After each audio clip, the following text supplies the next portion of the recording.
নমস্কার বন্ধুরা, কেমন আছেন সবাই? আশা করি ভালো আছেন। আজকে আমি বানিয়েছি সবার প্রিয় জিভে জল আনা রেসিপি ফুচকা। এমন কোনো লোক নেই যারা ফুচকা ভালোবাসে না। বাচ্চারা তো ভালোবাসেই, বড়রাও সবাই ভালোবাসে। চলুন আপনাদেরকে দেখাই কিভাবে আমি ফুচকাগুলো বানিয়েছি। ফুচকা বানানোর জন্য আমি নিয়েছি এখানে মেজারিং কাপের হাফ কাপ ময়দা, সঙ্গে দেব হাফ কাপ সুজি। নুন বা তেল দেওয়ার প্রয়োজন নেই, বেকিং সোডা বা বেকিং পাউডারও দেওয়ার প্রয়োজন নেই। নর্মাল জল দিয়ে মেখেই আমি এই ফুচকাটা বানাবো। এখানে আমি নর্মাল জল নিয়েছি হাফ কাপ। হাফ কাপের মধ্যে কতটা লাগে সেটা আমি পরে দেখে আপনাদেরকে বলবো। একদম টাইট একটা ডো তৈরি করতে হবে। টাইট হবে ডোটা, কিন্তু স্মুথ হবে। সফট ডো একদমই বানানো যাবে না। বন্ধুরা, ভিডিওটা পুরোটা দেখবেন, ভালো লাগলে একটা লাইক করবেন, কমেন্ট করবেন। যারা এখনো সাবস্ক্রাইব করেননি তারা আমার চ্যানেলটাকে সাবস্ক্রাইব করে আমার পাশে থাকবেন।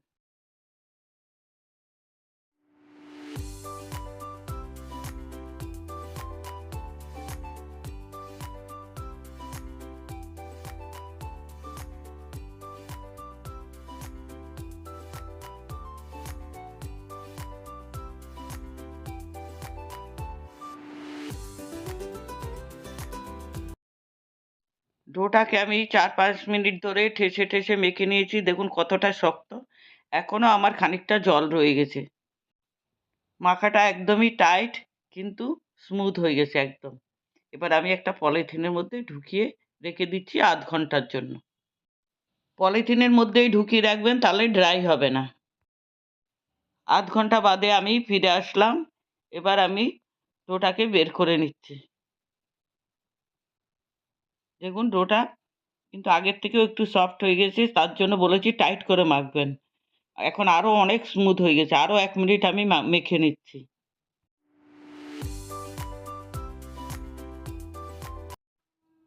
মেখে নেওয়ার পর এবার আমি কয়েকটা ভাগ করে নিচ্ছি। আমি এটা পুরোটা বেলে তারপরে কেটে কেটে বানাবো। পরে কয়েকটা আপনাদেরকে এমনি ছোট ছোট করে লেচি কেটেও বানিয়ে দেখাবো।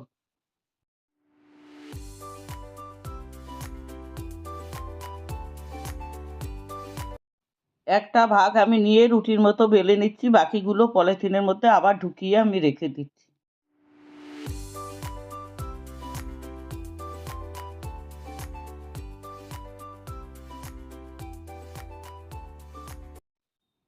এখানে আমি এমনিই বেলে নিচ্ছি। আপনাদের যদি অসুবিধা হয় একটু ময়দার গুঁড়ো ছড়িয়ে বেলে নেবেন।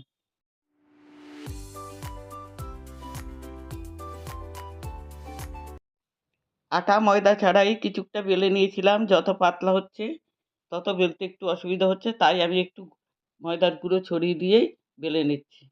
আটার বদলে ময়দা দিয়েই বেলে নেবেন, তাহলে আরও স্মুথ হবে। দেখুন কতটা পাতলা করে বেলে নিয়েছি। এবার আমি একটা বাটি দিয়ে কেটে নিচ্ছি। আপনাদের কাছে যদি ছোট গ্লাস থাকে গ্লাস দিয়েও কেটে নিতে পারেন। ফুচকাটা আমি যখন ভাজবো সেই সেই সময়টুকু ভালো করে দেখবেন, না হলে কিন্তু আপনাদের ফুচকা নাও ফুলতে পারে। এবার আমি সবগুলো কেটে নেওয়ার পর সব যে বাকি অংশটুকু ছাড়িয়ে নিচ্ছি। বাকি অংশটুকু কিন্তু আমি ফেলবো না। ওইগুলো দিয়ে পরে আমি ফুচকা, ছোট ছোট ফুচকা বানিয়ে আপনাদেরকে দেখাবো।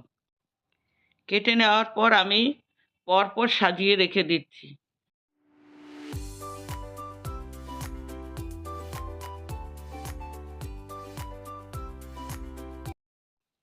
দেখুন আমি কতটা পাতলা করে বেলে নিয়েছি। এবার পরপর সাজিয়ে রাখছি। আরও একটা বেলে নিয়েছি, দেখুন পাতলা করে। এবার আমি কেটে নিচ্ছি আর সবগুলো বানিয়ে আপনাদেরকে আমি দেখাচ্ছি।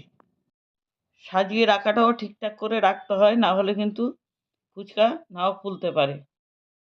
সবগুলো আমার তৈরি হয়ে গেছে। এখানে 45টা হয়েছে। আর যেগুলো আমার বাকি ছিল কাটা অংশগুলোকে আমি ছোট ছোট প্যানার মতো করে নিচ্ছি। ওইগুলো দিয়েও আমি ফুচকা তৈরি করব। এখন শীতকাল বলে বেলা অংশগুলো শুকিয়ে যাবে না, এমনি খোলা রয়েছে, কিন্তু গরমকাল হলে এইগুলোকে সুতির ভিজা ন্যাকড়া নিংড়ে নিয়ে ঢেকে রাখতে হয়, না হলে একদম শুকিয়ে যায়। প্যাঁড়াগুলোকে ভালো করে একটু গোল করে নিয়ে আমি আবার ছোট ছোট করে বেলে নিচ্ছি।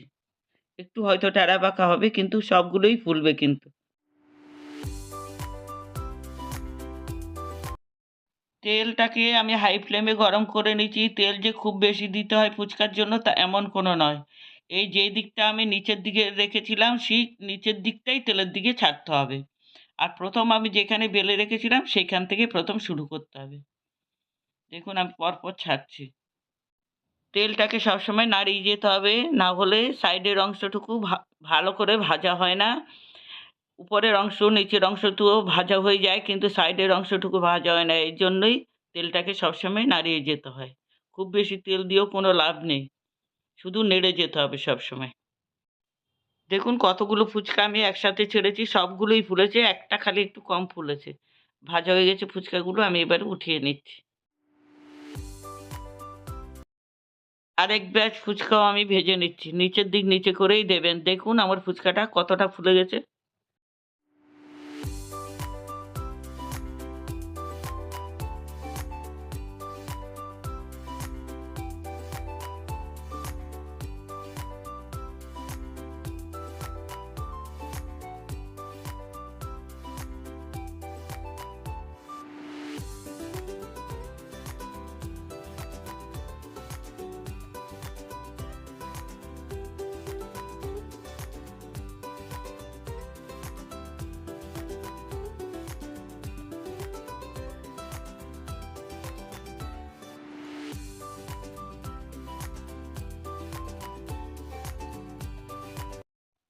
গ্যাসের ওভেনে যদি ভাজেন, ছোট ওভেনটার মধ্যে একদম হাই ফ্লেমে ভাজবেন।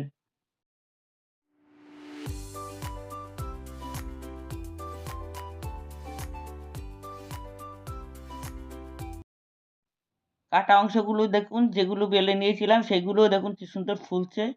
শুধু একটু টেরা বেঁকা হয়েছে, এই যা।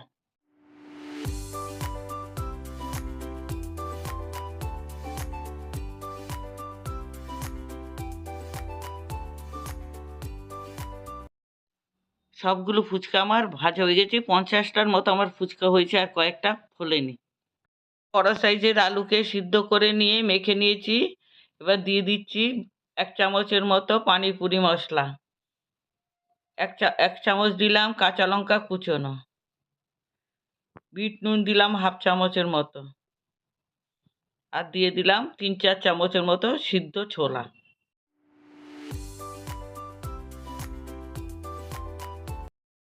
এখানে দিয়ে দিচ্ছি জিরে, ধনে, শুকনো লঙ্কা, মৌরি, ভাজা গুঁড়ো মশলা। এবার দিয়ে দিচ্ছি 1 টুকরো গন্ধরাজ লেবুর রস। এবার দিয়ে দিচ্ছি বাড়ির ধনেপাতা কুচি 1 চামচের মতো, দিয়ে ভালো করে মাখিয়ে নিচ্ছি। এবার ফুচকাগুলোর মধ্যে আলু ভরে আমি সাজিয়ে নিচ্ছি।